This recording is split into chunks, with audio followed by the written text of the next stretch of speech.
शिल्पा शहर की पढ़ी लिखी और होशियार लड़की है, जिसकी शादी उसके पापा के सालों पुराने वादे की वजह से गांव के विकास से हो जाती है। शिल्पा की सास पुराने ख्यालों की होती है। अरे शहर की हो, इसका मतलब ये नहीं कि जो मन आए करोगी। घर के कुछ नियम है जो तुम्हें भी मानने पड़ेंगे। हाँ। मम्मी, मुझे रीति रिवाज से कोई दिक्कत नहीं है, पर ऐसे नियम जिनका कोई मतलब ना बने, वो तो गलत है। हाय, देखो तो। अरे घर आए एक दिन पूरा नहीं हुआ और सास से जुबान लड़ाना भी शुरू। नई हो, बहू हो, अपनी हद में रहना सीख लो। हाँ। इतने में विकास भी वहां आ जाता है। माँ, मुझे लगता है शिल्पा को घर रहने की जगह दुकान चलना चाहिए। इसकी नई चीजों की समझ और सोच हमारे बिजनेस के लिए बहुत अच्छी रहेगी। बेटे की बात सुनकर माँ को बहुत गुस्सा आ जाता है। अच्छा, अरे बीवी के आते ही तेरे तो सुर बदल गए। अगर ये दुकान जाने लगी तो गांव में क्या इज्जत रह जाएगी हमारी है। लोग क्या कहेंगे। ये कहीं नहीं जाएंगी बस। हाँ। माँ के आगे और कुछ बोले बिना विकास वहां से चला जाता है और सास शिल्पा को घर के कामों में लगा देती है। उसी रात विकास और शिल्पा साथ बैठकर बातें कर रहे होते हैं। मम्मी ऐसा क्यों सोचती हैं कि औरतें कुछ नहीं कर सकती, और उन्हें लोगों की इतनी चिंता क्यों है? पापा की डेथ के बाद माँ ने दुकान संभालने की कोशिश की थी, पर लोगों ने उल्टी सीधी बातें सुनाकर उनका आत्मविश्वास इतना गिरा दिया कि वो कुछ कर ही नहीं पाई और सोचने लगी कि शायद औरतें ये सब कर ही नहीं सकती। इसलिए उनसे भी नहीं हुआ। लोगों की यही तो दिक्कत है, उन्हें अपने से ज्यादा दूसरे की जिंदगी में स्वाद आता है। वैसे लोग जिनसे डरते हैं ना, उन्हें ही तोड़ने की कोशिश करते हैं। आप फिक्र मत करो, मम्मी की सोच बदलने का तरीका है मेरे पास। और अगले ही दिन से शिल्पा अपनी सास की सोच बदलने और लोग क्या कहेंगे के डर को खत्म करने की जद्दोजहद में जुट जाती है। मम्मी, आपको पता है, गीता बबीता, अरे जिनके ऊपर दंगल फिल्म भी बनी है, मैं फिल्म बिल में नहीं देखती। हाँ। वो हरियाणा की लड़कियां हैं। दोनों रेसलर हैं। उन्होंने जब ये शुरू किया था ना, तो लोगों ने बहुत बातें बनाई, बुरा भला बोला, मजाक भी बनाया, लेकिन उन्होंने ना किसी की सुनी, ना अपने ऊपर से विश्वास खोया और ना ही हार मानी। और देखो, आज किस मुकाम पर है। अरे तो ये सब मुझे क्यों सुना रही है। हाँ। नहीं नहीं, बस ऐसे ही, हमें अपने आसपास की खबरें तो रखनी चाहिए ना। ऐसा कहकर शिल्पा अपनी सास को सोच में डालकर वहां से चली जाती है। अब शिल्पा हर दिन दुनिया के अगेंस्ट अपनी हिम्मत से सक्सेसफुल बनने वाली लड़कियों की कहानी अपनी सास को सुनाने लगती है। इसी तरह कुछ समय बीत जाता है।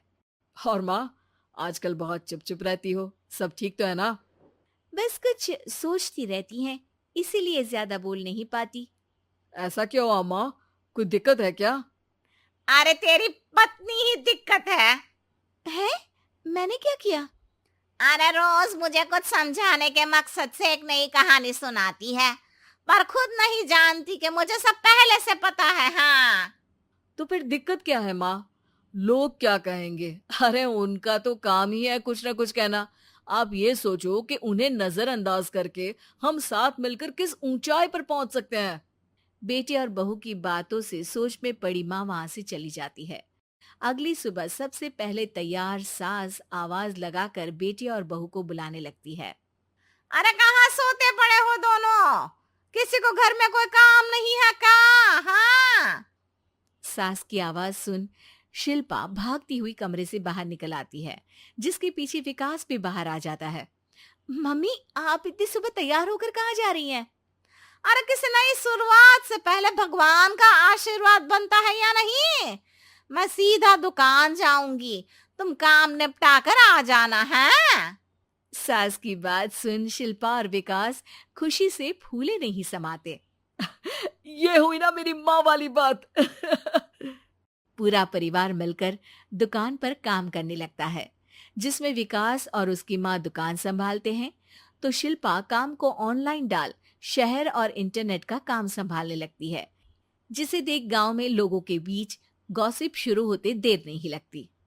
और क्या विकास भाई, अकेले काम संभल नहीं रहा था तो नौकर रख लेते। औरतों को यहाँ लाने की क्या जरूरत थी? इन्हें घर में जो काम बोलो वो तो सही से करती नहीं, यहाँ आकर तो तुम्हें डुबा ही देंगी। अरे भाई साहब, अगर आपके घर की औरतें सही से काम नहीं करती ना, तो हमें उससे कोई लेना देना नहीं। यहाँ आपकी पंचायत के लिए किसी के पास समय नहीं है। हाँ। करारा जवाब सुन बातें सुनाने आए लोग मुंह लचकाए उल्टे पैर वापस चले जाते हैं। वाह मम्मी, ये तो अब दोबारा कभी भूल कर भी यहाँ नहीं आएंगे। I am so proud of you. अरे बहुत हुआ, हाँ काम पर लगो चलो। तीनों आपस में काम बांटकर अपने अपने काम पर लग जाते हैं। इसी तरह दिनों के साथ महीने बीतते हैं, जिसमें शिल्पा की पढ़ाई, विकास की मार्केट स्किल और सास की फाइनेंशियल मैनेजमेंट से उनकी दुकान बहुत अच्छा बड़ा बिजनेस बन जाता है, जो गांव के साथ साथ शहर में भी अच्छा खासा मशहूर हो जाता है। अरे सच ही कहते थे तुम दोनों, लोगों का तो काम ही होता है कहना। अब हमें सुनना है या नजरअंदाज करना है वो तो हमारे ऊपर है। हाँ। आपकी शुरुआत में गालियां और आसमान छूने पर तालियां, ऐसे लोगों का तो काम ही है पलटना। इनकी बातों से हमें कभी अपनी राह बदलनी नहीं चाहिए, बल्कि अगर बातें बन रही है तो समझ जाओ कि रास्ता सही है।